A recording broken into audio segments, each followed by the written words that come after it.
Hello, everybody, and welcome back to Bad for Baseball, the baddest baseball podcast on the internet, presented to you by Betway. I'm Adam Peddle, joined alongside by Nicholas Paleolog, and today we're breaking down one of the more exciting teams this offseason, signing a record-breaking contract in Mr. Juan Soto. I'm talking about, of course, the New York Mets. Man, what a magical year they had last year. It was up and down. You had OMG, you had Grimace. It was an exciting year to be a New York Met, and you cap it off by going to the NLCS, almost getting the better of the Dodgers, but they were just too darn good. We're going to break down what they're going to do this upcoming year, what are the potential problems, what are the potential strengths, and then give you our over-under line that is presented to you by Betway. So first things first, Nick.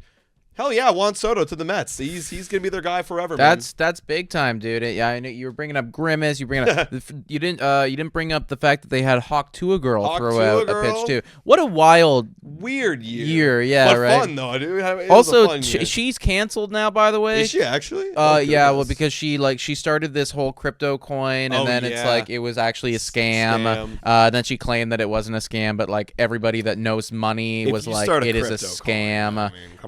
And then she just like hasn't been on the internet for months or something. So that was again. She got her bag and left. That's effectively what happened there. You know what? Honestly, like.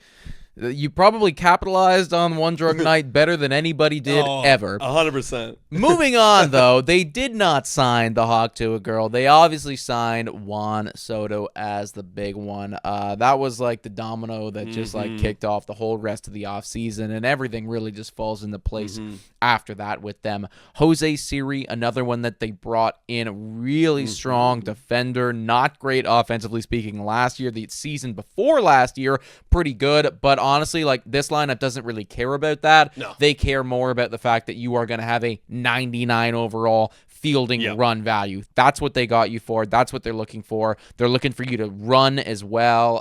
So I do expect him to do that quite well. The big question marks for this team, and we're going to get into this, is the pitching staff, because you look at who they added in here. They brought in Clay Holmes. Now, Clay Holmes, I never understood why Yankee fans hated him. Because when he was with the Yankees, like, great. Like, lots of saves. Again, like, like I always had Clay Holmes in fantasy formats. And okay, he blew a couple, but everybody does. Everybody blames games. Yeah, it's because they're Yankee fans. It's because they're Yankee fans. They're losing their minds. Like, they're getting angry at a guy that has, like, a high 2, low 3 ERA. I'm like, well, you guys are crazy. Anyways, he is a very, very good pitcher, but now they have him as a starter, and that is just a big shift for especially a 32-year-old to make. Griffin Canning, the other one that they brought in, and then on top of that, they brought in Frankie Montas. However, he's got a strained lat right now, so we don't know when he's going to come back. And then similarly speaking, Sean Manaea, who had a breakout year with them last year. Not really a breakout year, actually, more of a renaissance year for him, because he had some breakout years, then he fell off, then very good again last year. He's hurt now, and we don't know when he's going to come back either. So the big question marks with this team is that pitching staff. And you'd think, I just said this to Nick right before the podcast, you'd think when you had an offseason, when you go and you get Juan Soto, and like you don't need to make any other additions to that lineup because we'll go through in a bit, it bangs. But you'd think once adding him, you'd go and follow up maybe with some other sort of promises of like making sure your pitching staff is taking care of it. They did. Let's be honest. Signing back Sean Manaea was a good move by them. Sucks the injury happened. Then you go get Frankie Montas, former teammate of Sean Manaea. He gets hurt. That's unfortunate. But now you can start to see after a couple injuries, like it is a little bit of exposed rotation right now. Kodai Senga got hurt majority last year, literally made one start and then was canned for the entire season. But we know how good he can be, so hopefully he comes back. And then, being your number one, it's like okay, good. But there's a lot more question marks after him. David Peterson. Now, granted, they turned him into a starter last year. They pulled the whole Clay Holmes experiment on him, and he was good. 21 starts, 2.9 ERA. That's solid. K-9 wasn't there, but it doesn't matter. He gave you a chance to win every single day. However, looking at who they lost Luis Severino. That was a guy that actually started to pop off a little bit for them last year. He was good. Right? And so what do they do to replace it? Obviously, those guys they added, but he was supposed to be their solid number 3. Instead, you got Clay Holmes. Then it starts to drop off a little bit. Tyler McGill, 15 starts. He was okay, 4.04 ERA, down the 4 spot. Griffin Canning, man, he's had a really hard career. with the Angels most of the time. Genuinely shocked that he's still here. Man. I know, but here's the thing: he shouldn't be in this rotation. He's only here because of the injuries. But that's the thing: you have to roll with Griffin Canning in this rotation. When you look at this rotation, Nick, do you see a rotation that could repeat a top 12 in ERA last year? I don't know, man, because like what worries me the most about these guys is that inning category right there. Look at that. You know, like for 2024, like 5 point again, like you're going to be obviously significantly more. But, like, you're asking for Kodai to go from being injured as all holy hell last year to getting close to 200 innings now. Mm-hmm. David Peterson, as your number 2, you're going to need a hell of a lot more than 121. Yeah. You know, tack on, 50 or 60 more innings to that total, and then, okay, maybe we can talk. Then you got Clay Holmes, bullpen guy. Then, you got Tyler McGill, who only pitched 78 innings. The only guy who's, like, actually up there in innings is Griffin Canning, and let's face it, that guy's not good. No. So that to me is very concerning. Like they're already starting with injuries, but like that entire rotation to me like feels like it could also get injured, right? I mean, Clay Holmes, 32 years old. Now you're asking him to start. Yeah.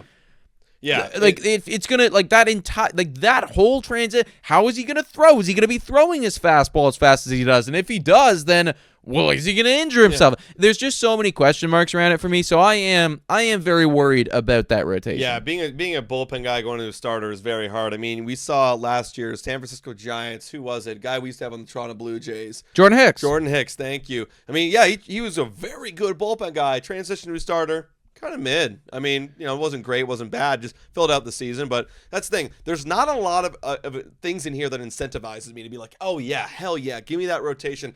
You ask for quite a lot. Then you look at the bullpen too, and you're like, I like Edwin Diaz. I love him. Bruto, or I don't really know how to say his last name. Bruto. I don't really know. Jose Bruto. He's solid for them last year. What's that? There's no R. Oh, there's no R? Oh, sorry. Jose Buto. I can't see from back here. Reed Garrett, good strikeout totals. But then after that, man, oh man, like it is just question marks. Like, what's Ryan Stanek going to do? Is he going to? He used to have some good seasons in the past, but after him, it's a lot of question marks. And you're asking that bullpen to come in and pitch innings for this rotation that doesn't give you a lot of innings. Yeah. And again, we're about to talk about the offense, but now you're asking the offense to bang, and that is ultimately what this team comes down to, right? I mean, the offense is right up there as being one of the best. Maybe it might actually finish the year as the best in baseball. So far, this is my favorite lineup I've seen through this entire breakdown. No questions asked. Of course, by a wide margin, actually, right? I mean, we can go through a couple of these guys, but you already know, right? I mean, Frankie Lindor, Juan Soto, Pete Alonso, 1, 2, 3. Are you fucking kidding me? Then they got Brandon Nimmo out here. Honestly, not a great year for him last year, but like that was an anomaly. You expect to see him get back to the high 700, low 800 OPS mark. Mark Vientos, nice breakout season from him last year. Can he repeat that? Jesse Winker, that's not a nobody, folks. I like Jesse Winker a lot. Jesse Winker's career in 8 seasons is 804 OPS. Yeah. People forget that the first 5 years of his MLB career, this guy was incredible. Yeah, and then like fell off a cliff because he got injured a couple years. Whatever. Then he got back healthy with the Mets, and at age 31 had a nice little renaissance season right there. Wouldn't be shocked to see that again. That top 6 is as good as anyone, better than anyone, honestly. It really just comes down to, can the offense make up for what is going to be a pitching staff in need? Yeah, and that's the thing. And last year, the offense was good. It was top 10, 9 in OPS. You add Juan Soto, you could easily see that number jumping up. And here's the thing. I don't think a lot of these guys are going to regress. If anything, Pete Alonso is going to be better because he needs to go make that bag. Yeah. You know what I mean? He's got to go prove it. And also, too, that offense, very bad first half of the season. Yeah. Right? Like, this is a team that, really only started to pick things up in the second half of the year. That's why they went on that miraculous run. But, of course, like, Pete Alonso should be better than 788 OPS. I can definitely see him, being right, back to 40 home runs type thing. Mark Vientos, second year after the big breakout one, like, wouldn't be shocked to see, more from him. Brandon Nimmo should bounce back. Like, there's a lot to love with this offense. And quite frankly, I mean, like, if you had to bet on any team to have an MVP on their team other than the LA Dodgers, it might end up being the New York Mets because they got multiple candidates here. Yeah, it's going to be Soto and Lindor fighting Ohtani out west for the MVP right now. That's kind of what it comes down to. Right? That's what it looks like early on. So with all of that being said, folks, pitching questionable, bullpen kind of questionable, lineup like massive exclamation point, phenomenal. Their win-loss or projected over-under, from Betway. Shout out to Betway, by the way, guys. If you want to hop on Betway, hit this QR code right here, everybody. Sign up, scan it. It's great. They got great lines. Their line for the New York Mets, 91.5 wins. That, for a team with a lineup like that, feels like it should be no worries. We got this covered. And entering into last year, everyone was like, oh, yeah, like 90 wins, 91 wins, 92 wins for New York Mets. That's nothing. What do you think right now? 91.5 wins, New York Mets. Tough division, mind you. It is a tough division, and the last year they won 89 games, and they had very good magical run. They have a better staff than they did last year, I'll be honest. They had a much better staff. Granted, they have a better lineup than they did last year, but you're right. They're up against the Phillies for 13 games. The Braves should have a better year this year, even though they made playoffs. 13 games. Nationals are going to be a little bit sneaky. Marlins should be a cakewalk, but they're going to have a pretty tough time. And the entire NL in itself, too, is going to be very hard this year. I expect that this Mets team is going to have a very similar roller coaster, maybe with not all the memes that they had last year, but I do expect it's going to be an absolute up-and-down roller coaster because it will be a roller coaster when your pitching staff is questionable. You don't know what you're going to get any single day, but your offense bangs. So if you have it, you could have a game where you're down by 5, but then all of a sudden now you're winning 7-5, and it's an absolute roller coaster within the game, and it's a roller coaster in the win columns throughout the entire season. But 91.5 is real. Honestly, I think that's just for me a little bit too high. I think they're going to make playoffs for sure. I think they should make playoffs, at least get into a wild card. They get some guys back healthy like Manaea and the other guy, already blanking on his name. Frankie Montas. Frankie Montas, thank you. See, he's like, he was kind of a dart throw. Hopefully he can bounce back.